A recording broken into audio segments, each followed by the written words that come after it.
Hey everyone, welcome back to the channel. I hope you're all doing well and ready to learn something new today. Today, I'm going to show you how to make perfectly juicy grilled chicken that'll make you the hero of your next cookout. Whether you're a seasoned griller or a beginner, this recipe is foolproof and guaranteed to impress. Let's jump right in. First things first, let's talk about the chicken. I'm using boneless, skinless chicken breasts today because they're quick and easy to grill. They cook evenly and are a great source of lean protein. But you can use thighs if you prefer dark meat. Thighs are juicier and have a richer flavor, so it really comes down to personal preference. Start by giving your chicken a good rinse under cold water and then pat it dry with some paper towels.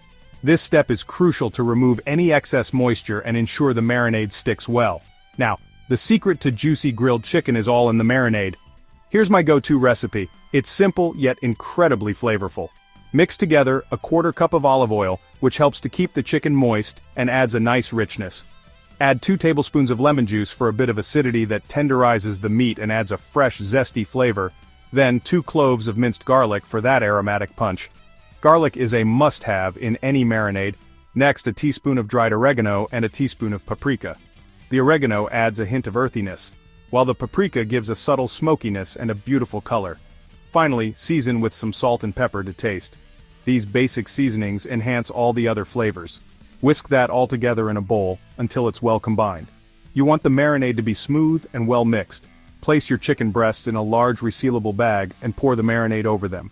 Seal the bag tightly to avoid any leaks, then massage the marinade into the chicken until it's fully coated. This ensures every part of the chicken absorbs the flavors. Let it sit in the fridge for at least 30 minutes.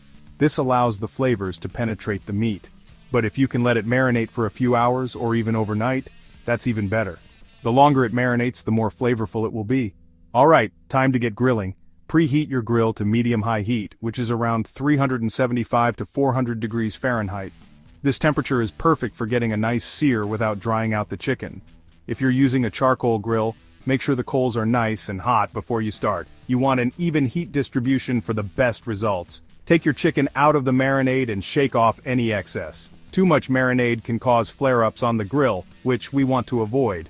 Place the chicken on the grill grates and cook for about 6 to 7 minutes on each side.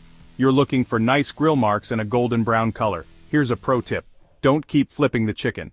Let it cook on one side undisturbed so you get those beautiful grill marks. Use a meat thermometer to check for doneness. You want an internal temperature of 165 degrees Fahrenheit to ensure it's fully cooked. Once your chicken is cooked through, remove it from the grill and let it rest for a few minutes. This helps the juices redistribute throughout the meat, making it super juicy. And there you have it, perfectly juicy grilled chicken that's bursting with flavor. Serve it up with your favorite sides or slice it up and toss it in a salad. The possibilities are endless. Thanks for watching. If you enjoyed this video, give it a thumbs up and subscribe for more delicious recipes. Happy grilling everyone! See you next time. Don't keep flipping the chicken. Let it cook on one side undisturbed so you get those beautiful grill marks. Use a meat thermometer to check for doneness. You want an internal temperature of 165 degrees Fahrenheit. Once your chicken is cooked through, remove it from the grill and let it rest for a few minutes. This helps the juices redistribute throughout the meat, making it super juicy. And there you have it. Perfectly juicy grilled chicken that's bursting with flavor. Serve it up with your favorite sides or slice it up and toss it in a salad. The possibilities are endless. Thanks for watching. If you enjoyed this video, give it a thumbs up and subscribe for more delicious recipes. Happy grilling everyone, see you next time.